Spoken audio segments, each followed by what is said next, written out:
Good morning, all you freedom-loving patriots. Craig Gibson here with Sons of Liberty, and this is Constitution Coffee and Service. So let's get this kicked off with our coffee of the week, which is none other than our Overwatch coffee shop, Hunter's Call. This is our toasted Southern pecan roast, and I know it's only June, but hunting season's going to be up on us before we know it.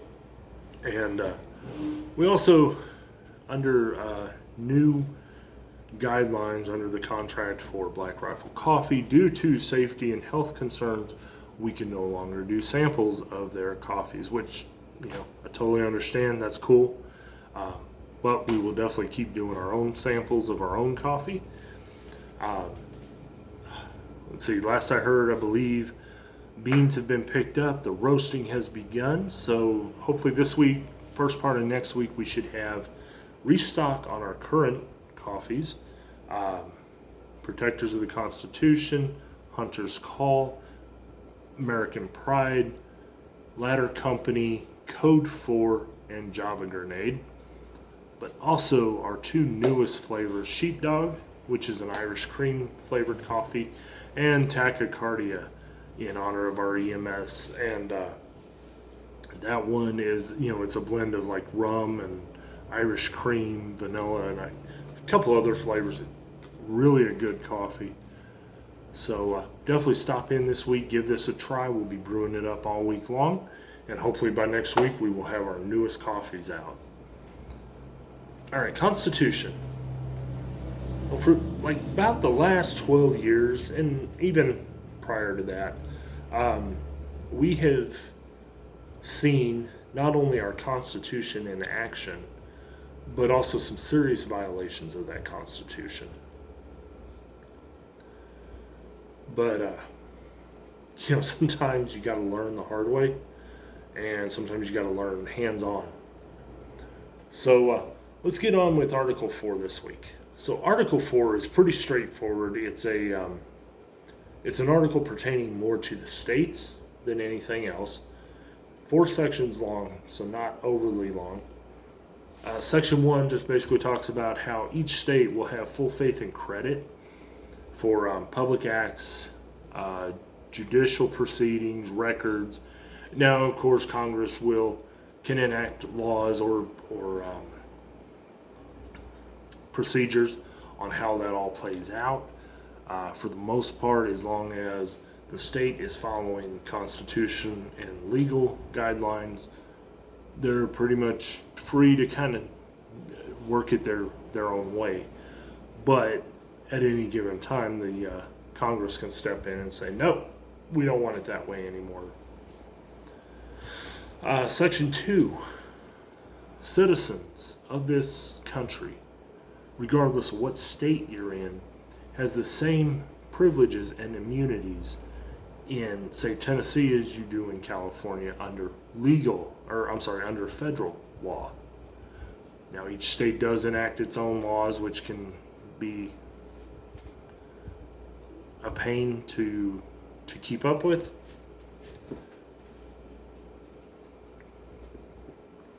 But had to yawn there.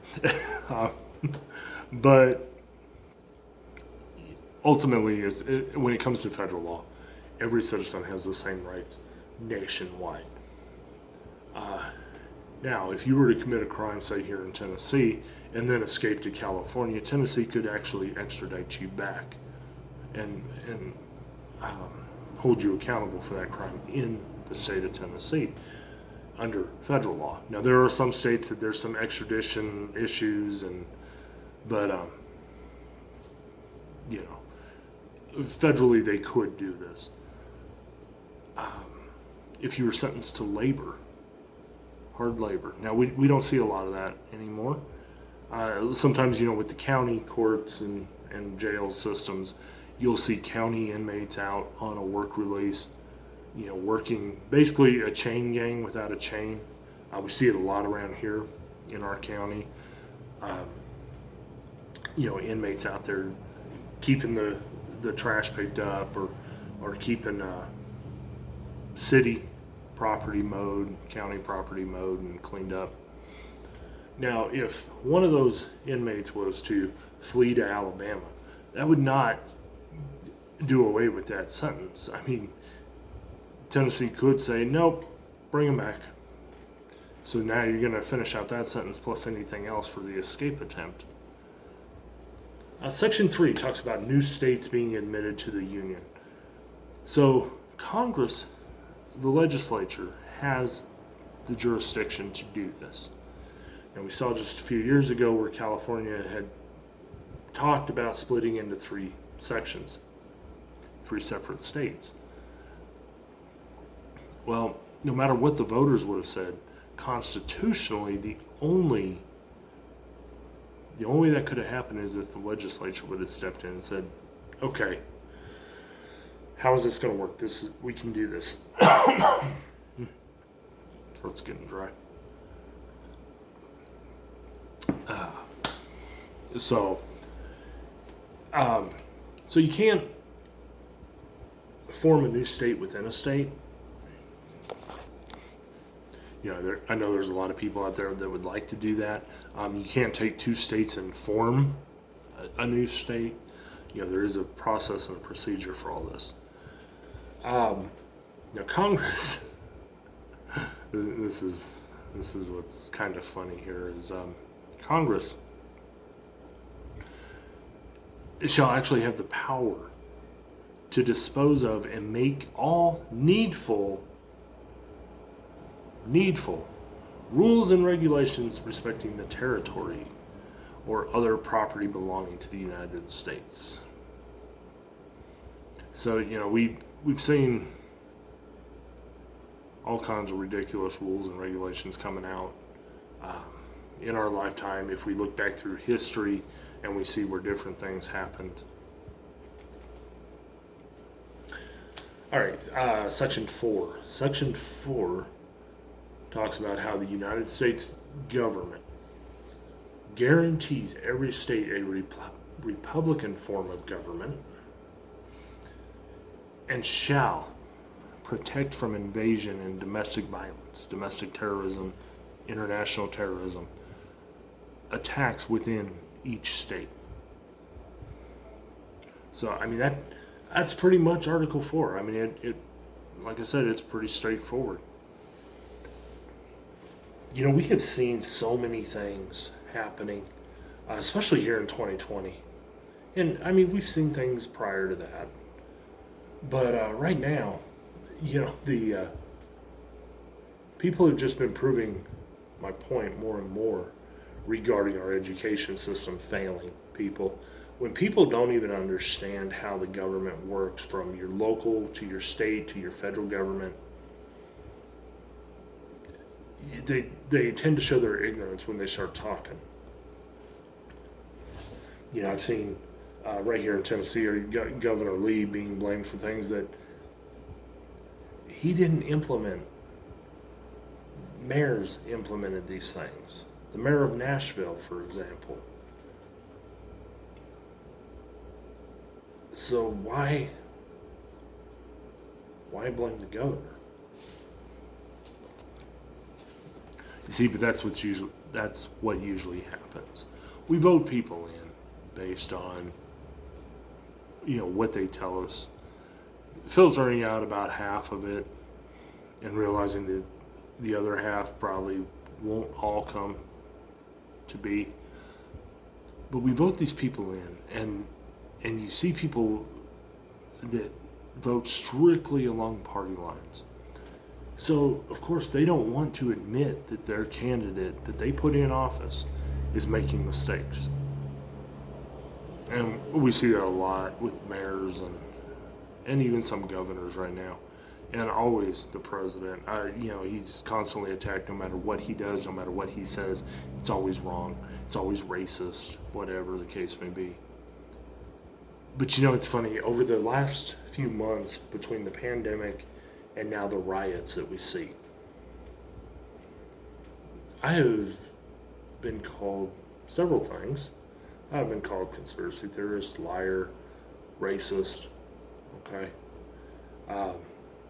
person that said I was racist attacked our company as being racist, claimed that we sell things that appeal to the white supremacists.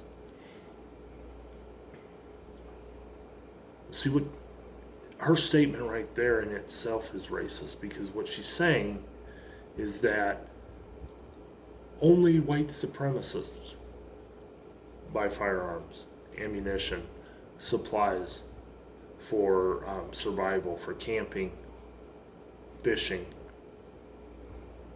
Only white supremacists apparently support veteran-owned companies.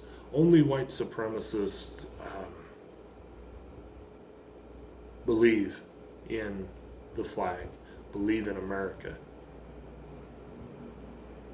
You know, when she talks about this company, when she talks about me and what we do, and she makes the claim of us being racist, that's exactly what she's doing. She herself just made a racist comment. Here's the funny thing, and this has happened, this has happened many times before, and not just to me, to anybody who presents facts, undisputable facts. This happens. You get called all kinds of names. Well, the only reason I bring this up is because I want people to understand something. When you spend your entire life quoting statistics that aren't true because you've only heard about half of it, when you refuse to look at documentation, facts, actual facts, because it's going to hurt your feelings. Look, facts, they don't care about your feelings. Facts don't care if you're offended. Facts don't care either way. Facts are going to present themselves as they are. Same happens with truth. When someone goes out and speaks truth, they are beat down, run down, and attacked constantly because people are offended, because it hurts somebody's feelings. We keep talking about we need change in America, that we need to change the system as a whole. When the reality is, we need to change ourselves. We need to quit jumping to name calling because something irritates us or something makes us angry. Because again, facts, truth, logic, it doesn't care about your feelings.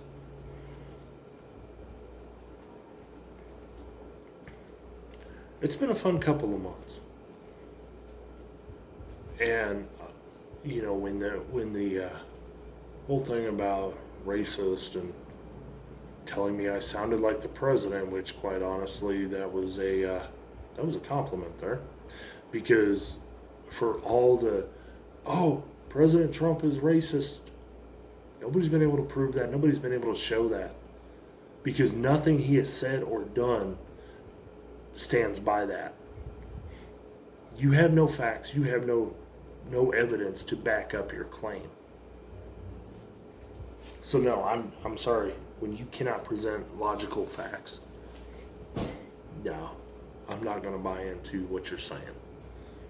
Now, you show me facts. You show me proof. All right. Now we've got a common ground. So many people jump to name calling so quickly anymore. And that's fine.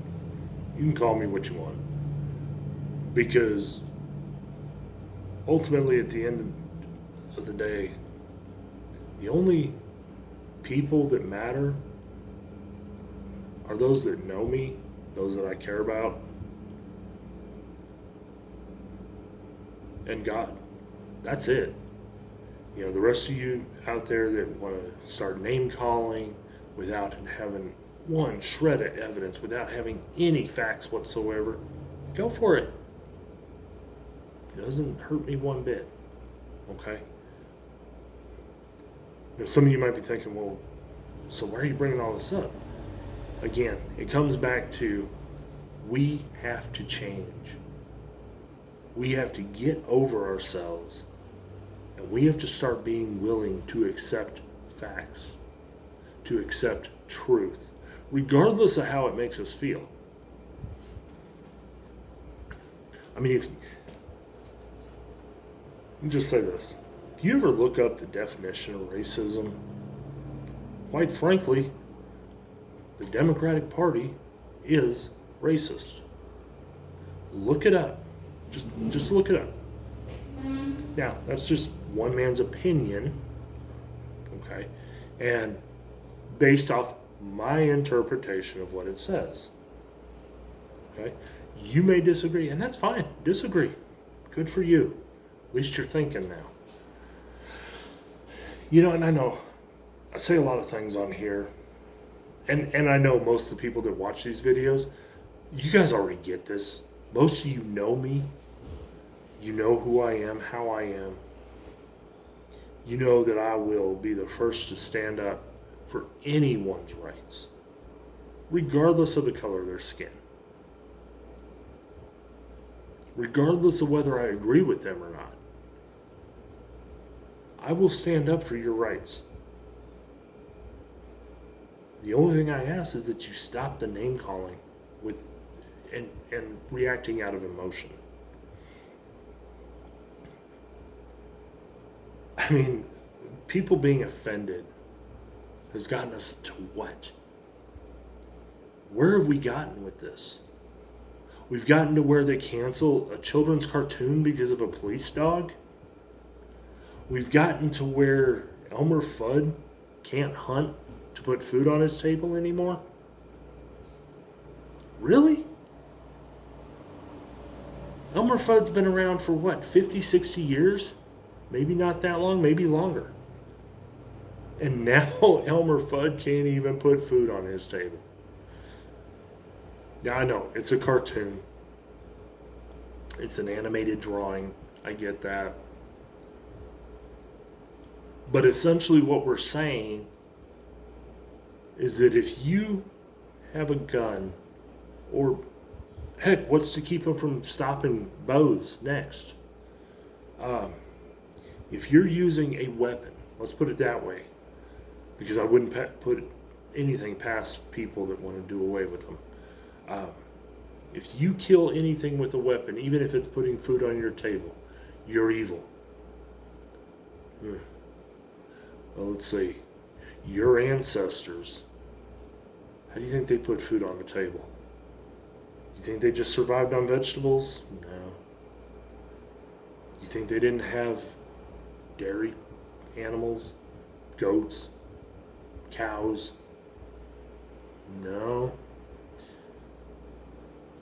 You don't think they hunted buffalo and deer and elk and fished? You see, people are so offended by so many things. And you know what? When it comes to the virus, okay, you know what? People got to do what they're comfortable with. If you're more comfortable going out with a mask and gloves, go for it. But do not think for 1 minute that you're going to tell me I have to do that. Because it's real simple. And I'm not saying we should be like these people that go into stores knowing that that store requires this and then throwing a fit about it. No. If you know the store requires it and you're going to refuse to do it, then that's your right. But don't shop at that store. Because they're telling you up front that this is what their requirement is.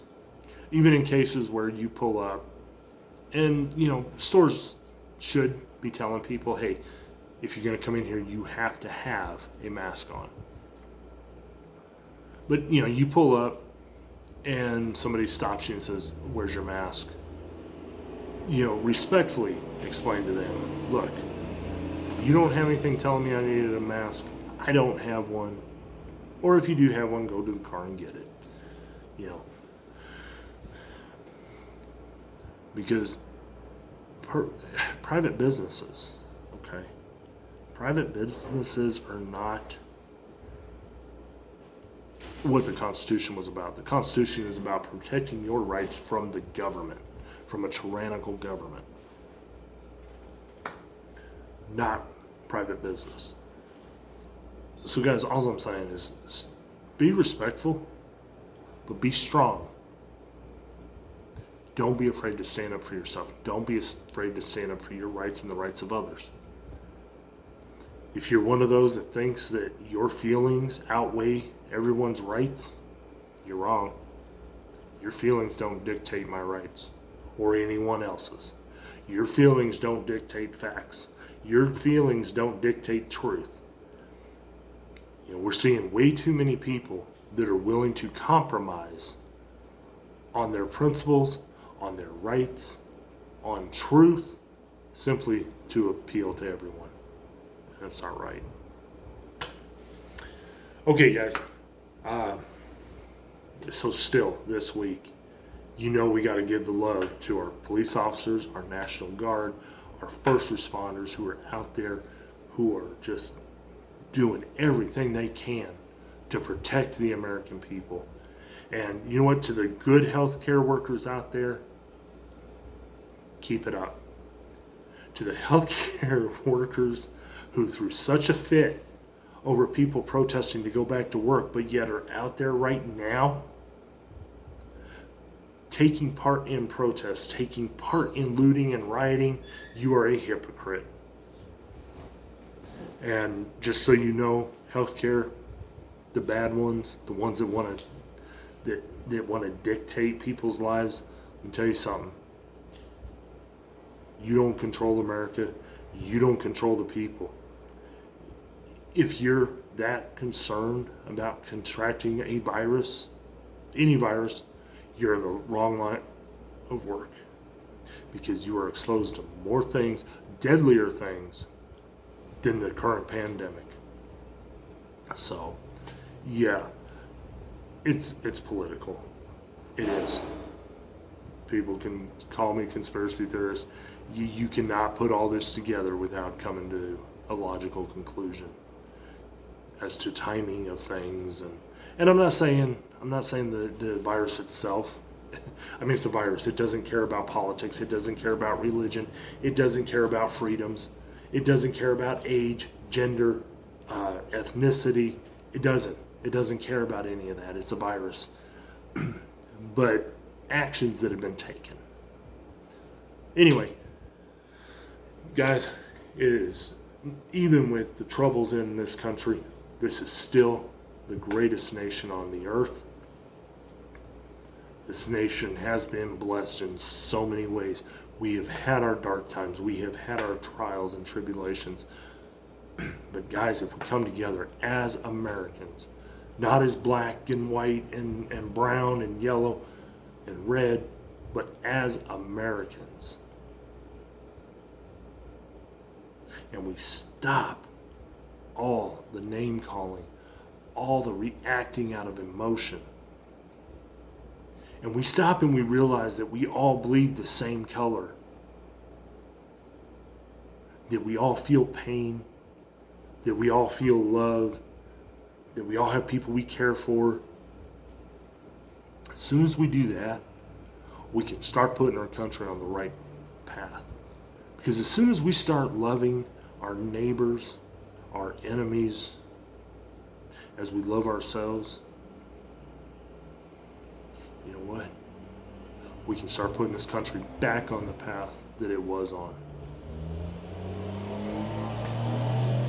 But anyway, guys, y'all take care. We'll be back at you next week with another Constitution Coffee and Service.